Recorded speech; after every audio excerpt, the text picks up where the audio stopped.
Saka na naman, magingay para isa ito. Sa'yo palos, yan ang isa sa mga bagay na nagbibigay saya habang tayo ay tumatagay. Isang Salamat. Saan ito naman yun? Check, okay. Tira na ba yun? Okay.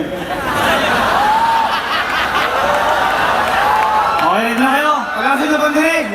Laro-laro lang to, trabaho lang. Pagkataka muna tayo. Okay. Babaguhin ko ang tema sa laro ng balagtasan. Makinig ka para malaman mo kung anong uri ng larangan ang kulturang pinasukan. Ibinilang na kita sa mga bulaang tampalasan.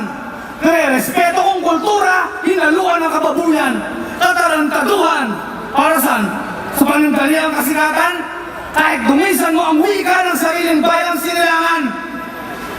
Ako ang tunay na balagtas sa panahong kasalukuyan. Sa malalim na pananaw, parang senaryo ng digmaan. Nagpanggap akong mangmang para pag-aralan ng lahat. Pero mas masahol pa kayo sa tinawag kong hulmahan ng burat. Ang mga awiting ginawa ay kaluluwa ng mga sariling paggawa. Pero paano mo itatago kung ikaw mismo ay nakahalata? Hindi ko ipagkakailang iba ang kulay ng ating mga balat. Pero ang dugo na dumadaloy sa akin ay tunay na dugo ng manunulat. Ano ang gusto mong topic? Si target pagtawanan? Wag, baka sumikat na naman. Ganito, pumila kayo ng maayos. Walang magtutulakan. Tatakpan ko yung mata. Sabay-sabay natin kutusan. Biro lang yun. Gusto ko tumawa ang lahat. Ito yung freestyle ko, mga solido kong mga banat. Nandito ako ngayon, kahit yung oras kakapusin. Ang gusto ko lang naman, lahat ng tao rito pasayahin. Anong gusto niyong klase ng laro? Basagan ng bungo? Mabait akong tao.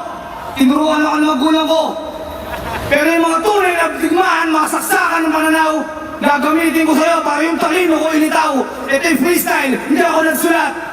Kasi yung mga kalaban ko, parang nakakaturat. Pero biro na yun. Papakita ko yung bangis. Parang ipagtitinda kita na puro betchin na asin, patis, amatis, ano ang para bumangis. Tutugmaan natin kahit hindi ako di mabilis.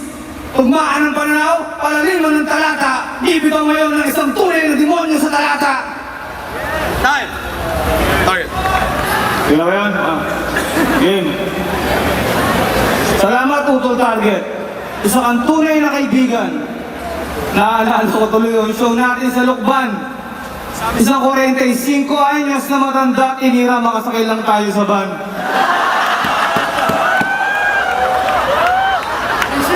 Tapos, pupunta na tayo sa venue, sinumpukan ng pagtatae.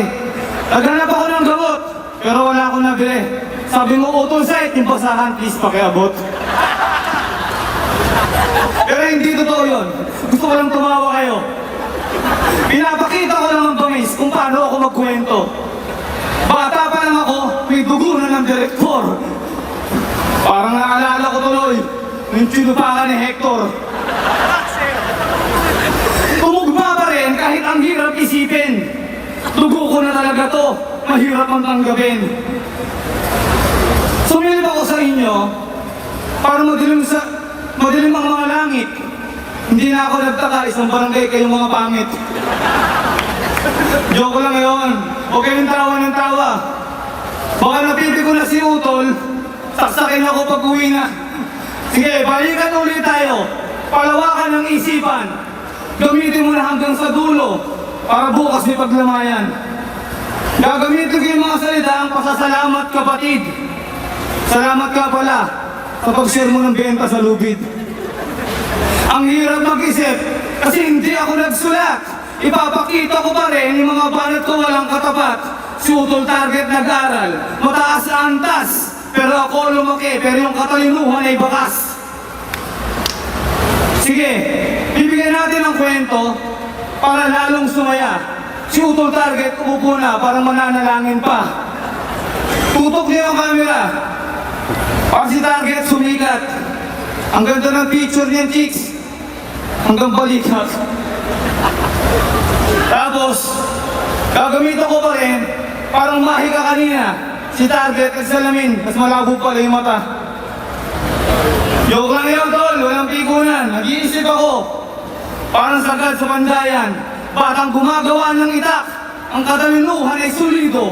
Ipapakita ko ngayon yung mga kwento kong invento. Maraming tao rito, kahit merong naiinis. Kanina yung gwardiya ron. Ito, wala na. Time. 3 minuto, isa ito. Idol kita, wala kang katapat. Mga banat mo, sulat na sulat. Ito, sige. Pangatlong yugto ng laro. Tuturuan kita kung paano maglaro ng paborito mong piko. Kaliwa kanan, harap likuran, takbo tayo, si target, andyan na naman. Ano kapitan? Dinamay mo ko yung kapitan. Gobernador ako sa amin, paano magiging kapitan? Sige, dagdagan mo, kunyari, ikaw yung presidente. Kaso sinuka ka, dahil tirador kayo ng panty. Panty ng lola, panting umuusok. Alam niyo kung bakit andun yung sari-saring putok. Singaw, bungaw, tungaw, lahat na nandun. Mahirap mag-isip target, alam nilang kaya kitang ibaon. Hindi ko lang ginawa kasi may pinagsamahan tayo. Ang gusto ko lang naman mapasaya yung mga tao. Pero kung bagalingan ng tugmaan, di na kailangan magsulat. Si target ang kalaban ko, hindi naman ganun kabigat. Purong freestyle ang binitawan ko, magsisilbing aral sa'yo to. Hanggang sa pagtanaw mo, sinabi mong bakas mo yung sinusundan ko. Ako, baka maliligaw ako. May sarili akong daan na dapat kong puntahan. Dahil nakikita ko yung liwanag, kaya sa akin ang sumundan. Sundan mo ako kapatid, ilalagay kita sa tama. Ipapakita ko sa'yo yung mga tunay na makata. Nandun ang mga puro, espiritong nakitibay. Bibitaw ako ng mga pwersang pinakamahusay. Hindi malabos, sige aabutin ng umaga. Kaya kong bumitaw kahit ilang milyar pulgada. Kaya kong kabisaduhin ng mga umbaba ng Pilipinas. Bibitaw ako, yung mga letrang matitigas, parang bumabakas sa isipan ng bawat manunulat. Si target, tuturin natin itong big time na manunulat. Tumawa kayo! Para sinabi pagtawanan.